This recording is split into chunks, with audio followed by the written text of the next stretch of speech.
The roar of the explosion was not the end. It was the birth of a new kind of silence. In the heart of Gangnam, the top floor of the Black Dragon Tower didn't just collapse. It ascended into a pillar of fire and glass that painted the night sky a bruised, violent orange. For a heartbeat, the city held its breath as the shockwave rattled windows for 10 miles. To the world, it was the death of a king. To Ji-hoon, as he lay beneath the wreckage of the mahogany desk with Minna shielding his body, it was the sound of his old life finally being torn from its hinges. The debris was still raining down, shards of crystal and charred paper fluttering like black snow, when Ji-hoon's hand clawed through the dust. His lungs burned, and his vision was a blurred smear of red and gray, but his first instinct was a primal, desperate reach for the woman beneath him. "Minna," he wheezed, his voice a jagged edge of its former self. "Minna, look at me." She stirred, a soft groan escaping her lips as she blinked away the soot. Her face was a mask of gray dust, her dark hair tangled with glass, but her eyes, those sharp, wise eyes that had seen him through a decade of shadows, were clear. She reached up, her fingers trembling as she touched the blood-soaked fabric of his shoulder. "I told you," she whispered, a ghost of a smile touching her mouth despite the agony. "I'm too old for these dramatic exits, Ji-hoon." He didn't laugh. He pulled her against him, the heat of the fire behind them contrasting with the sudden icy resolve in his chest. The explosion had cleared the floor of the council's elite guard, but it had also turned them into the most wanted corpses in South Korea. They were no longer a mafia boss and his lover. They were two ghosts walking through a furnace. "We have to move," Ji-hoon rasped, pushing a heavy beam off his legs. "The fire department will be here in minutes, and the council's cleanup crews will be right behind them. If they find us alive, they'll finish what the bomb started." He stood, swaying on his feet. The youngest leader of the Black Dragon Syndicate was now a man without a throne, bleeding out in the ruins of his own power. He reached down and grabbed the fire axe Minna had dropped. It felt different now, not like a tool of desperation, but a scepter of war. "Hold on to me," he commanded, his voice regaining that lethal, rhythmic authority. "From this moment on, we don't look back. There is no gallery. There is no syndicate. There is only the road ahead." They descended through the skeleton of the building, using the emergency service stairs that the fire hadn't yet consumed. Every step was a battle against the smoke and the scream of his wounded shoulder, but Ji-hoon didn't falter. He couldn't. He had spent his youth learning how to survive the streets. Tonight, he was going back to his roots. When they hit the street level, the chaos worked in their favor. Fire engines screamed past, their sirens a wall of sound that masked their escape into the labyrinth of back alleys behind the tower. Ji-hoon led her to a nondescript gray van parked 3 blocks away, a fallback vehicle he had kept for a day he hoped would never come. He threw the doors open and ushered her inside before collapsing into the driver's seat. He didn't start the engine immediately. He just leaned his head against the steering wheel, the adrenaline finally ebbing enough to let the pain in. "Ji-hoon, let me see the wound," Minna said, her voice firm, the Nuna taking charge even in the mouth of hell. She ripped a strip of cloth from her dress, her movements efficient and practiced. "It's just a graze," he lied, though the world was starting to spin. "It's a bullet hole, you stubborn boy," she countered, her hands steady as she applied pressure. "Now stay still. You've done enough damage for one night." As she worked, the silence of the van was heavy. The neon lights of a nearby convenience store flickered through the windshield, casting a sickly green glow over them. Ji-hoon looked at her, really looked at her. The dirt and blood couldn't hide the elegance of her features, but they did highlight the exhaustion. She had risked everything to save him from a cage he had built for her. "Why?" he asked suddenly. Minna stopped, her hands resting on his chest. "Why what? Why did you come to the tower? You were safe. You could have vanished. You could have let the council take me and lived your life in peace. Minna looked him in the eye, her expression softening into something so raw it made his chest ache more than the bullet. Because you're right, Ji-hoon. I am the only one who truly knows who you are. And I couldn't let the world kill the only man who was brave enough to love a ghost like me. Besides, she smiled sadly, who else is going to keep you from burning the rest of the world down? The war has only just begun. Ji-hoon has lost his empire, but he still has the woman he'd die for. Are you ready to see the Ice Prince turn into a vengeful king? Do not forget to subscribe and hit the like button so you don't miss a single second of this saga. If you think Ji-hoon and Min-ah are the ultimate power couple, drop a power in the comments below. Ji-hoon started the engine, the low growl of the motor a promise of vengeance. They weren't just running, they were repositioning. He drove away from the burning tower, heading toward the one place the syndicate would never look, the slums of the northern district, where he had first met a woman who gave a stray dog a reason to bite back. As they drove, the burner phone on the dashboard buzzed. It was a restricted number. Ji-hoon answered it on the second ring, his eyes fixed on the road. Speak, he barked. You're harder to kill than your father was. A voice rasped. It was Madame Kong. She sounded disappointed, yet strangely impressed. But you've made a mistake, Ji-hoon. You saved the woman, but you left the ledger. The council has the Phoenix records now. They know exactly who Min-ah is, and they've put a bounty on her head that would make a saint turn sinner. I don't care about the ledger, grandmother, Ji-hoon replied, his voice a cold, terrifying calm. And I don't care about the council. Tell them to enjoy their throne while it's still standing. Because I'm coming for every single one of them. And when I'm done, the Black Dragon Syndicate won't even be a memory. You're one man, Ji-hoon. One man and an aging widow.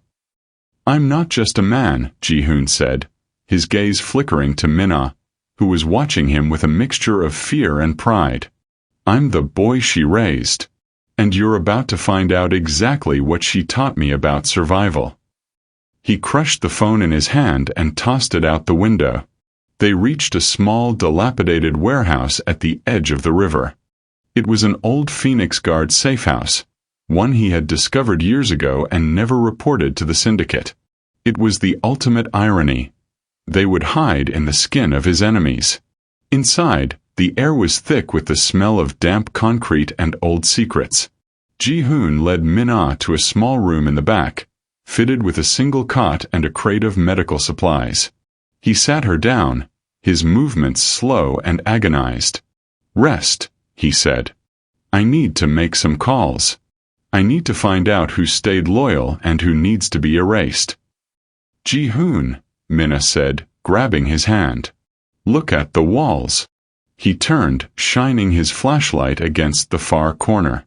There, scrawled in fading red paint, was the symbol of the phoenix. But beneath it, someone had carved a name. Min-ah. His heart hammered. This wasn't just a safe house. This was where her husband had operated. This was her past, literally etched into the stone. He looked back at her, the realization dawning that even in hiding, they were surrounded by the ghosts she had tried to flee. He loved you, Ji-hoon said quietly, looking at the carved name. He did, Min-ah replied, her voice steady. But he loved the war more. That's the difference between you and him, Ji-hoon.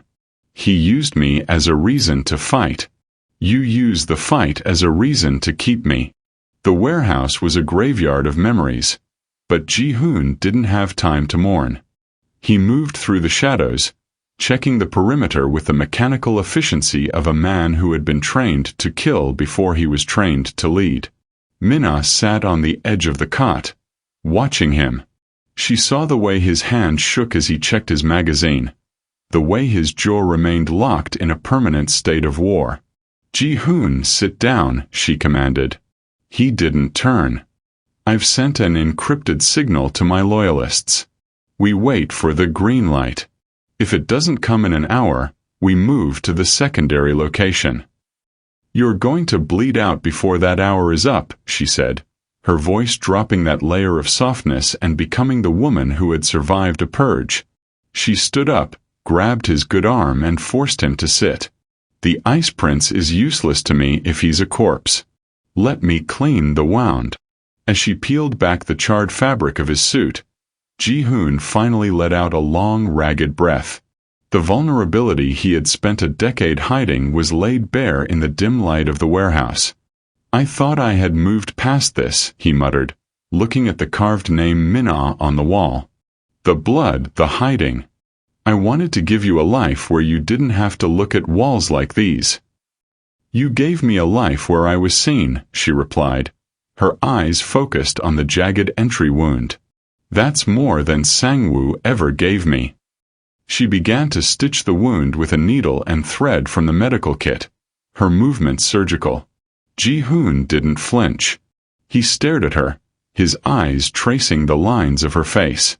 Madame Kong said I was a fool for choosing you. She said I sacrificed an empire for a distraction. Minna paused, the needle hovering over his skin. And do you think she's right?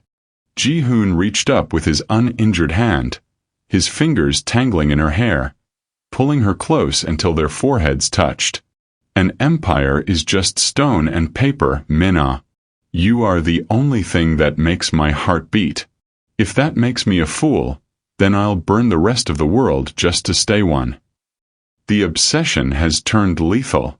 Ji-hoon isn't just fighting for survival anymore. He's fighting for the woman who owns his soul. Are you enjoying this intense K-Mafia saga? Then hit the subscribe button and smash that like. It tells the algorithm you want more of the Ice Prince.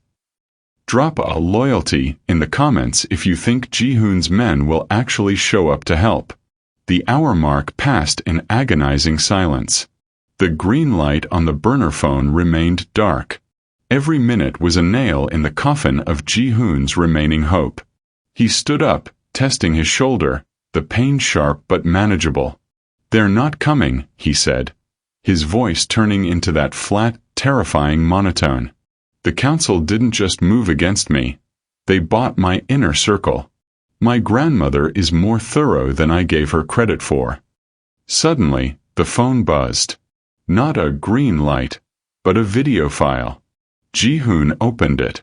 The screen showed his primary lieutenant, the man he had called his brother for 5 years, standing in the gallery. He was holding a torch. Behind him, the masterpieces Minna had curated were being tossed into a pile. Ji-hoon, the lieutenant said, looking directly into the camera. The council offers a trade. The woman's life for the Phoenix ledger you took from the bridge. You have 3 hours to meet us at the old docks. If you're not there, we don't just kill her. We erase every trace that she ever existed. The video ended with the lieutenant dropping the torch onto the paintings. Minna gasped, her hand flying to her mouth. The gallery. All of it.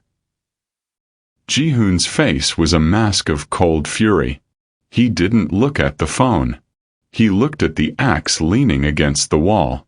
They made a mistake, Ji-hoon said, the air in the warehouse turning frigid.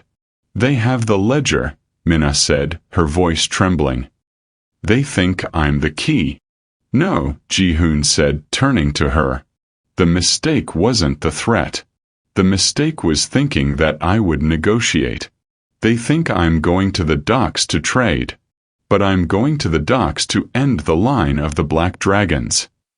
He walked over to a loose floorboard near the Phoenix symbol and pulled it up. Inside wasn't a ledger. It was a customized submachine gun and a belt of grenades. Ji-hoon, you're one man against an army, she whispered. I'm not just one man, he said, handing her a sleek 9mm handgun. I'm the man who learned how to survive from a woman who outlived the Phoenix. Today, Minna, we stop being ghosts. Today, we become the nightmare they shouldn't have woken up. He checked the action on his weapon. the metallic clack echoing like a death knell. "We have 3 hours. By the time the sun comes up, either the syndicate belongs to us, or we'll be the ones they tell stories about in the dark." Minna looked at the gun in her hand, then at the man who would burn the world for her. She didn't see the age gap. She didn't see the secrets. She only saw the man who had promised to spend his life with her, even if that life only lasted another 3 hours. "Let's go, Ji-hoon," she said, her voice as cold as his.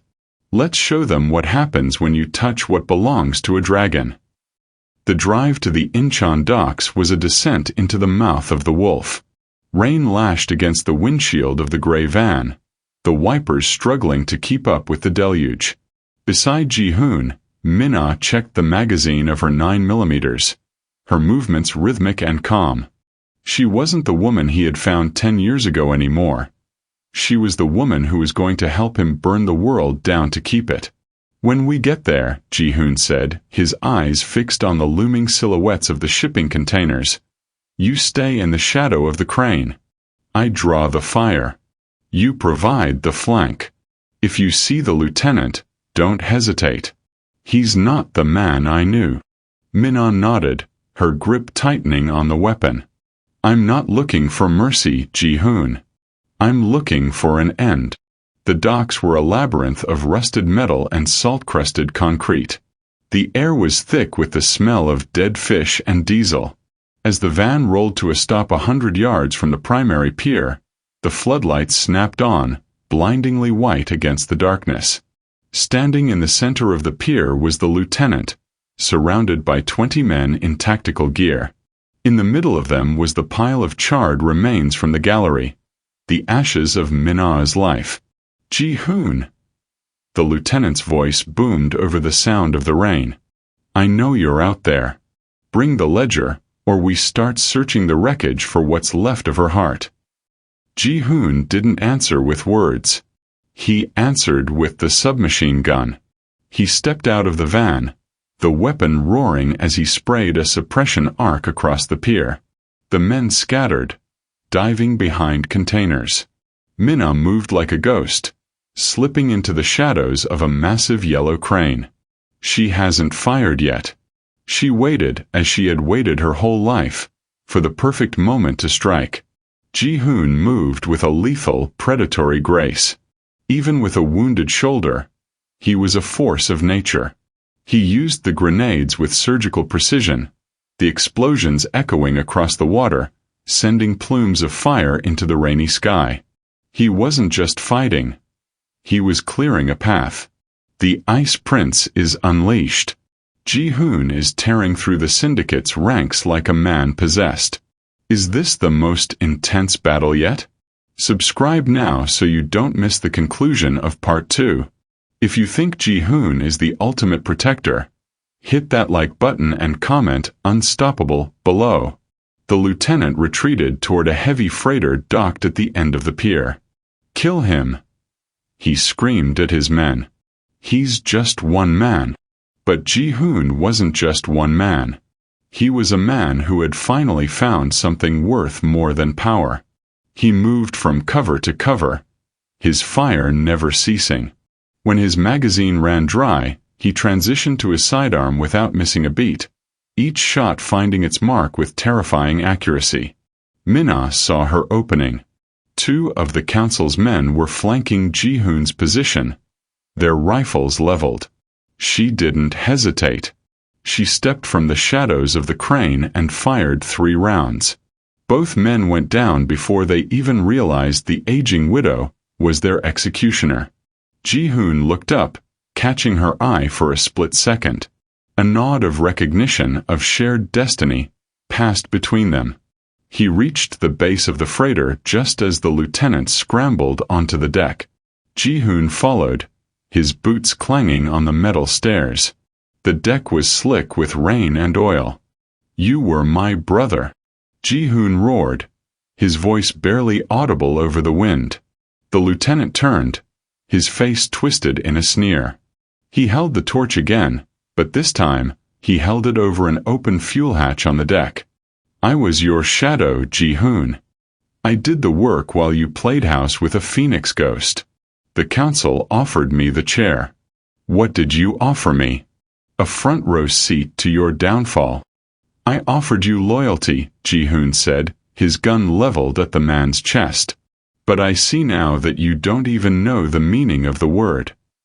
Loyalty is for the weak, Ji-hoon. In this world, there is only leverage. He moved to drop the torch into the fuel. A single shot rang out. It didn't come from Ji-hoon. It came from the pier below. The bullet caught the lieutenant in the wrist, sending the torch spinning into the dark water of the harbor. Min-ah stood at the edge of the pier, her arm extended, her aim true. The lieutenant screamed, clutching his shattered hand. Ji-hoon didn't wait. He closed the distance in 3 strides, his fist connecting with the man's jaw with the force of a decade's worth of betrayal. He slammed the lieutenant against the railing, his hand around the man's throat. Where is the ledger? Ji-hoon hissed. In the cabin, the lieutenant gasped, his bravado gone. Ji-hoon, please. We were family. Family doesn't burn memories, Ji-hoon said, his eyes as cold as the sea below. He didn't pull the trigger. He did something worse. He leaned in and whispered into the man's ear. I'm not going to kill you. I'm going to leave you for the council. When they find out you lost the ledger and the girl, they'll do things to you that even I find distasteful. Ji-hoon turned and walked toward the cabin. He found the ledger, the heavy black book that contained the secrets of every betrayal in the Black Dragon Syndicate. He walked back to the railing and looked down at Min-ah. She was waiting for him, the rain washing the soot from her face. She looked tired, but she looked free. Ji-hoon looked at the ledger, then at the burning remains of the gallery on the pier. He looked at the lieutenant, who was sobbing on the deck. With a slow, deliberate movement, he tossed the ledger into the heart of the fire on the pier. The secrets, the leverage, the power, it all went up in a pillar of black smoke. He walked down the stairs and joined Min-ah on the pier. He didn't say anything. He just took her hand, his fingers interlaced with hers. It's over, she whispered. No, Ji-hoon said, looking at the horizon where the first hint of dawn was breaking. The syndicate is over. The Ice Prince is dead. But for us, this is just the beginning. As they walked back toward the gray van, a dozen black sedans began to circle the docks. The council had arrived. Madame Kong stood in the center, her expression unreadable as she watched her empire's secrets turn to ash. Ji-hoon stopped and looked at his grandmother. He didn't raise his gun. He simply raised his joined hand with Min-ah, showing the world that he had found a power that no ledger could contain. You're a fool, Ji-hoon, Madame Kong called out, her voice thin in the wind. You have nothing left. I have everything I ever wanted, Ji-hoon shouted back. And if you ever come for us again, I won't just burn the ledger. I'll burn the city. He ushered Min-ah into the van and drove away, the lights of the council's fleet fading in the rearview mirror. The road away from the Incheon docks was long and winding, carving through the coastal fog like a blade. Inside the van, the air was thick with the scent of ozone, blood, and the metallic tang of spent shell casings. Ji-hoon drove with one hand, his other gripped tightly in Min-ah's lap. The silence between them wasn't the heavy, suffocating kind they had lived through for years. It was a sanctuary. For the first time in a decade, Ji-hoon wasn't looking in the rearview mirror for an assassin. He was looking at the woman beside him. The sunrise began to bleed over the horizon, casting a soft rose-gold hue over her tired features. Where are we going? Min-ah asked softly, her head leaning back against the headrest. To a place without a name, Ji-hoon replied. I have a house on the southern coast, near Jeju. It's not a palace. It's not a fortress. It's just a house by the sea. No one in the syndicate knows it exists. Not even my grandmother. Minna looked out the window at the passing green hills of the countryside. I spent so many years thinking I had to hide who I was to be with you. I thought the 10 years between us was a wall, but it was just a shadow. I'm 38, Ji-hoon. I'm tired of running. Ji-hoon pulled the van over to the side of a deserted cliffside road. The engine idled with a low hum. He turned to her, his eyes searching hers with an intensity that made the morning light seem dim. "You think 38 is old?" he whispered, his thumb brushing a smudge of soot from her cheek. "In my world, most men don't make it to 28. You didn't just survive, Minna. You thrived. You built a life out of nothing twice. That's not old. That's power. That's why I want you. Not because of a memory, but because you are the strongest person I have ever known." He leaned in, his forehead resting against hers. "I don't care if the world sees a Nuna and her ice prince. Let them look. When they look at us, they'll see a man who walked through fire just to hold a woman's hand. They'll see that I didn't just choose you. I fought for the right to be yours." The finale is almost here. After the heart-stopping action and forbidden love, Ji-hoon and Minna have reached their final destination. Did their love story touch your heart? Subscribe to the channel now to see more epic mafia sagas. If you believe that age is truly just a number when it comes to soulmates, smash the like button and comment "forever" below. They reached the house as the sun fully crested the ocean. It was a modest wooden structure perched on a cliff, surrounded by wild lavender and the salt spray of the Pacific. It was a place where time seemed to move more slowly, where the scars of the past could finally begin to heal. Ji-hoon helped Minna out of the van. He was pale, the loss of blood finally catching up to him, but he refused to let go of her. They walked into the house, and for the first time in her life, Minna didn't feel the need to look over her shoulder. Inside, the house was filled with light. There were no paintings on the walls yet, no phoenix symbols, and no dragon scales. It was a blank canvas. Ji-hoon sat on the edge of the bed, his strength finally failing him. Minna knelt before him, beginning to properly dress his shoulder with clean bandages she found in the linen closet. This time, there was no rush. No gunfire. Just the sound of the waves crashing against the rocks below. "You really burned the ledger," she said quietly, her eyes focused on the stitches. "You gave up your leverage over the council. They won't stop looking for you." "Let them look," Ji-hoon said, a tired but triumphant smile touching his lips. "Without that ledger, they're too busy stabbing each other in the back to worry about a ghost on the coast. I didn't want the syndicate, Minna. I wanted the freedom to wake up next to you without wondering if it would be the last time." He reached out, his hand cupping her jaw. "I'm 28. I have a lifetime of catching up to do. I have 10 years of your life I missed, and I plan on making up for every single second of it." Minna finished the bandage and looked up at him. She saw the boy she had saved, but she also saw the man who had saved her. The age gap was still there, but it didn't feel like a chasm anymore. It felt like a bridge, one that had been built with blood, reinforced with fire, and paved with a devotion that defied the laws of their world. "I whispered your name in that hallway because I wanted to say goodbye," she confessed, her voice thick with emotion. "I thought if I said it once, I could finally let go of the boy I loved." Ji-hoon pulled her up onto the bed, wrapping his good arm around her, pulling her into the warmth of his chest. "And look what happened," he murmured into her hair.